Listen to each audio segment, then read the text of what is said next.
pasti kaya. Jadi walaupun saya ini hamba Tuhan, saya menjamin orang yang gunung kawi pasti kaya. Karena memang iblis bisa memberi kekayaan, nggak mungkin tidak. Asal syaratnya dipenuhi. Saya lihat banyak bukti, beberapa sepupu ayah saya begitu. Jadi kaya luar biasa. Tapi syaratnya itu berat-berat. Iblis kalau memberi, itu bukan memberi, sistemnya utang.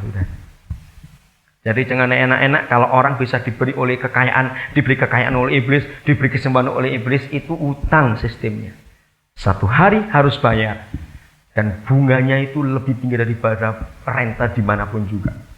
Kalau yang dari iblis itu. Selalu. Maka itu saudara jangan kaget kalau orang-orang kaya karena kuasa iblis. Pasti anaknya salah satu ada yang cacat. Itu pasti sudah. Lihat saja.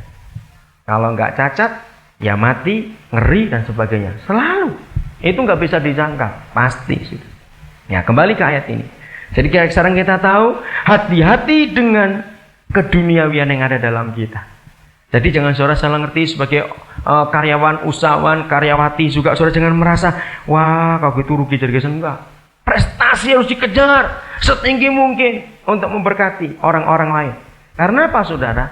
Tuhan kan tidak bisa kirim uang langsung dari surga. Betul enggak? Bagaimana tak bisa kirim uang langsung dari surga? Masa uangnya itu jatuh dari langit gitu kan enggak mungkin. Nah, dia akan kirim uangnya lewat orang-orang yang bekerja. Jadi sebetulnya saya ini enggak full time, saudara. Karena saya ini punya usaha. Walaupun tidak besar. Untuk membiayai banyak kehidupan hamba-hamba Tuhan yang lain. Siapa yang memikirkan janda hamba-hamba Tuhan? Siapa yang memikirkan mereka? Ada begitu banyak janda hamba Tuhan yang suaminya sudah mati. Siapa yang memikir mereka? Iya kalau mereka nggak bisa, kalau mereka bisa melayani baik. Kalau tidak, siapa yang ngurus itu? Oh, ada banyak yang bisa dikerjakan untuk memberkati saudara kita yang lain. Jadi lagi sekali, ayat-ayat ini jangan ditafsirkan salah. Seolah-olah kita tidak boleh berbuat apa-apa, enggak. Harus berbuat apa-apa untuk kemuliaan nama Tuhan. Amin. Supaya kuasa Allah itu dinyatakan. Saya mau cerita lagi sedikit. Ada Pak Roni yang kemarin saya kenalkan itu. Dalam waktu dekat ini saudara, dia bersama satu tim pelayanan di Bandung, pengusaha-pengusaha yang lain, membeli tanah di pedalaman Irian Jaya di kota Wamena. Untuk apa? Bukan untuk bangun gedung gereja. Di dalam pelayanan kami tidak akan memberikan uang untuk pembangunan gedung gereja. Karena itu tidak diperintahkan di dalam Alkitab. Tapi kami membangun fasilitas yang lain. Sekolah mau didirikan di pedalaman Irian Jaya. Jadi dia harus memikirkan bagaimana usahanya itu bisa lebih maju lagi. Karena akan perlu banyak biaya untuk yang lain. Dan yang luar biasa, Tuhan itu selalu memenuhi kebutuhan anak-anak. Saudara sudah kenal Insinyur Niko bukan? Pendeta Betani. Saudara belum kenal adiknya, Insinyur Bernard. Insinyur sipil. Saudara, dialah orang pertama yang saya melihat berani bisnis dengan Allah 100%. Setiap kali keuntungan perusahaan, saudara, apalagi istrinya. Di sini saya melihat biasanya wanita itu tangannya itu rapatnya kayak begini. Biasanya wanita itu begitu biasanya. Ya enggak? Tapi istrinya Insinyur Bernard ini luar biasa. Sekarang keluarga ini mengalami berkat Tuhan yang hebat sekali. Ini keluarga pertama yang saya lihat benar bahwa Alkitab itu terbukti.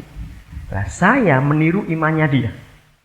Jadi setiap kali kami dapat persembahan, saudara, kami selalu mikir, apa yang kami perlu? Sisanya biar untuk Tuhan. Maka itu sampai hari ini, saudara, saya ini nggak pernah punya nomor account di bank. Karena saya mikir, lah yang mau disimpan itu apanya? Padahal orang-orang bilang, wah nggak mungkin kamu nggak punya nomor. Nggak punya, yang mau disimpan itulah apanya. Karena saya pakai prinsip ini, saya meniru keluarga ini. Sekarang diberkati luar biasa. Jadi tiap kali mereka dapat keuntungan, proyeknya besar-besar, nggak tanggung-tanggung. Setiap kali dapat keuntungan, mereka bukan per puluhan yang diberikan. Lebih daripada itu. Pokoknya untuk kebutuhan keluarga cukup, yang sisanya untuk Tuhan. Dan yang hebat, yang paling hebat yang saya pernah lihat, dia belajar begini dalam hidupnya. Kalau dia dengar ada proyek untuk Tuhan, ya dia dengar ya ada proyek untuk Tuhan. Sekian jumlahnya, bagi dia nggak mungkin aku bisa memenuhi. Tapi dia sudah sering bersekutu dengan Roh Kudus. Tahu-tahu Roh Kudus memberikan suara dalam hatinya. Sekian, jumlah sekian. Dia akan tanggung proyek itu. Ini contoh saja. Padahal jumlah sekian itu dia nggak punya cashnya. Tapi dia sudah praktek itu berkali-kali.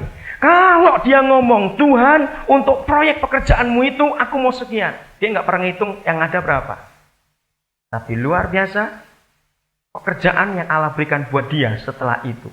Keuntungannya bisa memenuhi apa yang dia tulis untuk proyek itu. Bisa ngerti nggak ceritanya? Kenapa kok bisa begitu?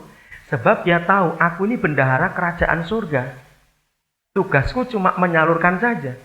Jadi kalau aku ngomong kepada bapakku sekian, walaupun aku nggak punya cukup sekian itu, pekerjaanku pasti akan diberkati dan untungnya pasti bisa sekian. Itu berkali-kali, saudara.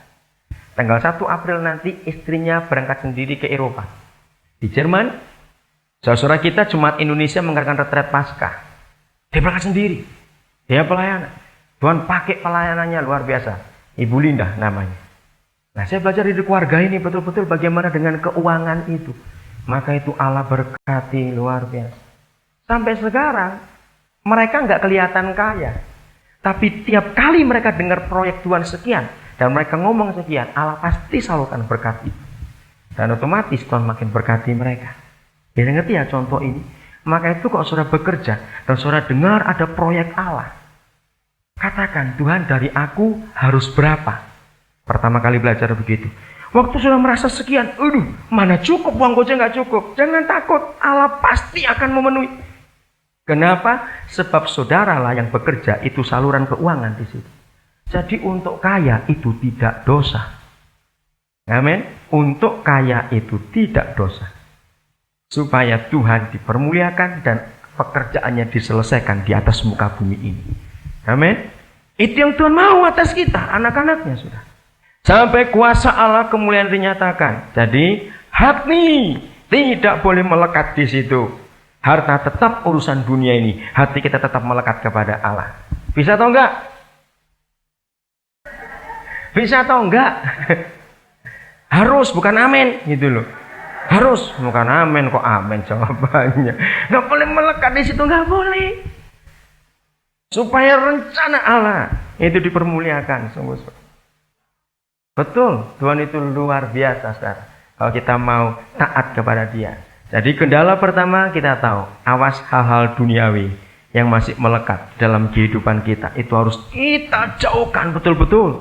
Supaya kita tetap kudus di hadapan Tuhan. Saudara, satu kali saya pernah dengar seorang hamba Tuhan khotbah. Begitu dia masuk ke ruangan kebaktian, dia bawa balon. Saya pikir, kan anak-anak ini. Saya nggak ngerti, cuma saya pikir, kenapa dia bawa balon? Ternyata ada 4 balon yang dia bawa, 2 berisi gas karbit, yang 2 tidak. Nah, dia sedang bicara soal orang Kristen duniawi dan orang Kristen yang penuh dengan Roh Kudus. Nah, dia pakai ilustrasi balon itu. Saya ingat, tahun 70-an begitu kira-kira. Karena balonnya warnanya saya masih ingat sampai sekarang juga, karena dia praktekkan. Waktu dia khotbah. Anggap aja gas karbit ini adalah kuasa Roh Kudus. Di mana anak Tuhan yang tidak pernah terikat lagi dengan hal-hal duniawi, sekalipun mereka dia punya segala sesuatu. Akhirnya dia lepaskan, 4 balon ini dilepaskan sekaligus, saudara. Ya tentunya yang ada gas karbitnya langsung terbang, bukan? Yang kosong nggak ada gas karbitnya turun ke bawah. Ilustrasi itu ada di sini sampai hari ini. Kristen yang terikat dengan duniawi tetap akan turun ke bawah. Karena ketarik gaya gravitasi bumi itu. Tapi Kristen yang hatinya melekat kepada Allah, dia akan tetap gampang bersekutu dengan Allah. Ilustrasi yang sangat mudah, bukan? Hal yang sama.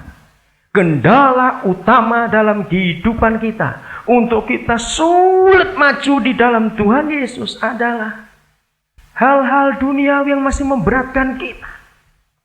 Maka itu periksai hati kita saat ini. Lukas 14, 26, 27, dan 33. Yang tadi kita sudah baca. Jadikan itu pedoman utama dalam kehidupan kita. Supaya kita betul-betul bisa ringan sekali untuk berjalan bersama dengan Tuhan. Saudara, saya mau ceritakan. Sekalipun saya sudah tanam modal begitu banyak. Kepada berapa usaha yang ada. Saya nggak pernah khawatir nanti kalau rugi. Kalau pertama kali usaha pasti rugi. Tapi saya nggak pernah sedih, saya nggak pernah takut. Saya nggak mau melekatkan hati saya di situ. Ya, saya nggak mau sama sekali. Tapi tetap harus diurus, karena itu uang Tuhan. Nggak boleh tidak.